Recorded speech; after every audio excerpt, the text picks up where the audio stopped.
Mr. Petruska.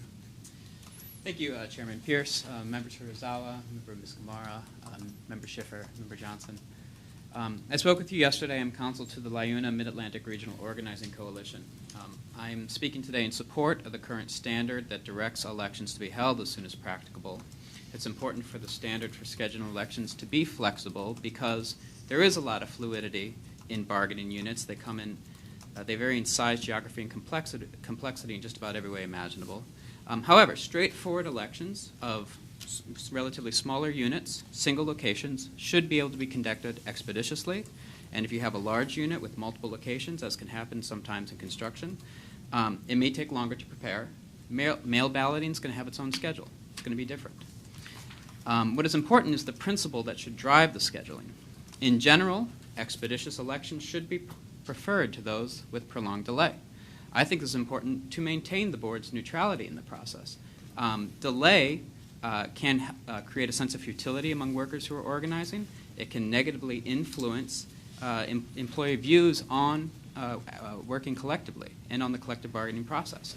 So delay, I think, is important to maintain the board's neutrality in the process. And so the schedule should really be based on neutral factors, such as how long does it practically take to run the election, and not on artificial timetables. There has been great concern in the business community in the comments that the proposed rulemaking would result in elections that are aggressively fast. I read at least 2 commentators, and I believe this comes from former member Flynn's estimate of elections possibly within 10 days. And those who cite the 10-day election also allege that the abbreviated schedule threatens the employer's ability to participate in debate, education with employees over the election. I suggest that these concerns are overblown. To begin, elections in 10 days from the filing of a petition, as I see it, could only occur in a stipulated situation, a stipulation or consent. And in that instance, all parties are going to have to agree on the date to begin with, so no one's rights are being trampled. In contested cases, by contrast, there are several practical considerations that make an election within 10 days extremely unlikely. First, when an election is directed, the direction of election cannot issue until after the record's been produced. And it takes a couple of days just to produce the record because the regional director has to read it in order to direct the election. So that will necessarily put in, I think, make the 10-day election in a contested case impossible. Even if the pre-election decision is deferred until after the direction of election issues, the regional director nevertheless has to put in time to write the decision before the election and tally of ballots. And so that has to be taken into consideration. The ballots have to be printed.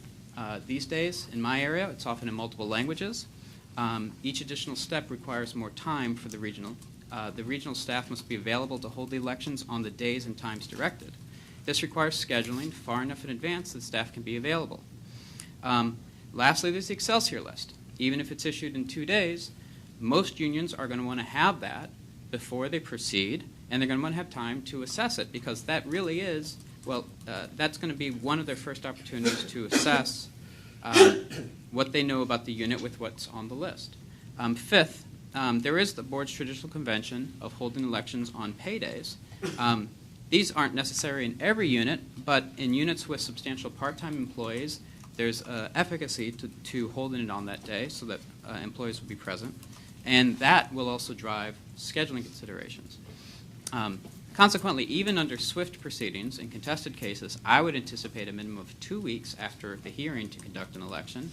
I think elections in contested cases will range between 21 and 35 days from the petition, with 21 days probably acting as the earliest. In stipulated consent cases, which are the vast majority, I think you can have a shorter timeline, and I think that's appropriate.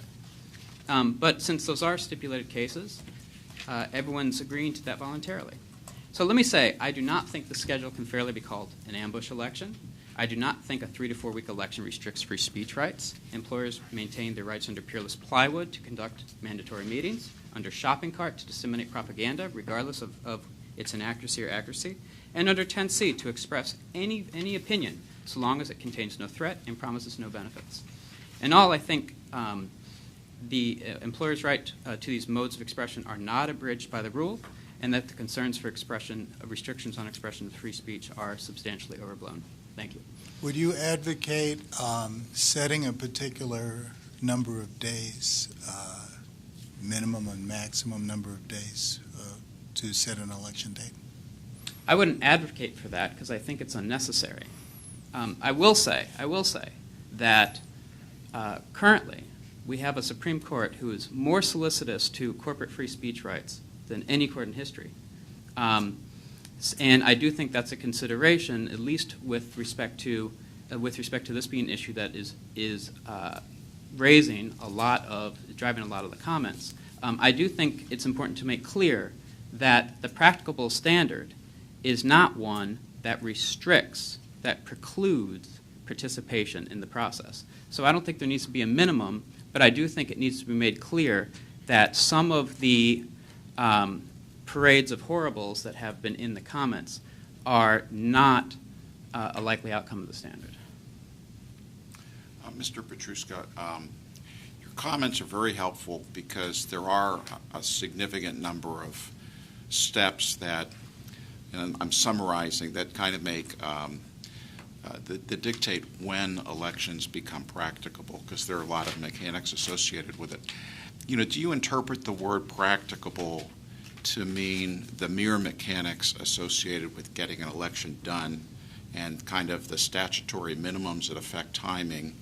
And do you think that the board should take into account how much time the employees actually would benefit from having in making a decision on whether or not to be union represented? I would say the first set of criteria is what the board should focus on. I'm not aware of any way that the board would be able to determine how much time would be helpful to employees. I'm not sure that that's necessarily something that a person could say as a general matter in setting rulemaking for all bargaining units across the country. So I do think it's appropriate to focus in on the practical steps. But aren't we the only entity that's in a position to actually evaluate how much time employees need? Well, the regional directors are going to be making many of these decisions. In contested cases, they're going to be the ones making this decision. And they can make that. They're in a position to make it on a case-by-case basis. So that, I mean, I would expect that in cases where, depending on the circumstances, and I'm looking mostly at the practical considerations, they're going to need more time. And I think they're the ones to make that determination. If, I suppose, there's a small unit, but it's a contested case, and the regional director thinks I could knock this out in 4 days, he might say, I'll push it back a week to have more time, maybe just to give them a buffer. But that's, I think, a consideration that the regional director should make on a case-by-case basis. And I think the practical guidance gives him the appropriate guidance that he should be using. Thank you. Quick follow-up to Phil's question. If the Supreme Court in Chamber of Commerce versus Brown has recognized that employees have an implicit right, an underlying right to receive information opposing unionization, and if the Supreme Court also ensconced in that decision, referring to some earlier decisions, essentially the NLRA favoring uninhibited, robust, and wide-open debate in labor disputes, shouldn't we take account of those policies when we set whatever standard we're going to set here? I guess I would say yes, but I think the standard does, because I think the standard is allowing an ample period. And I just don't see, with the timeline that I think the standard is going to produce, I don't see any way that those considerations, that a free and robust discussion wouldn't be possible in, let's say, a 2-week period. In my experience, that is a lot of time for employers to have communications with their employees about a union election. And so I think that the current standard does take those facts into consideration. I don't think there needs to be add-on, timetables to accommodate those principles. Okay, you think that's enough. And I do want to compliment you on your 2014 written comment, because you rely on a lot of sort of empirical analysis to get where you're going.